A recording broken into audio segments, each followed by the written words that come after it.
And here are all the pieces I bought all laid out. Carpet, front and rear seats,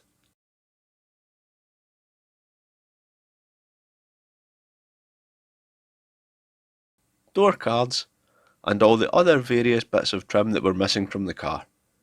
Now let's give the parts a quick clean up and get them put back in place inside the car.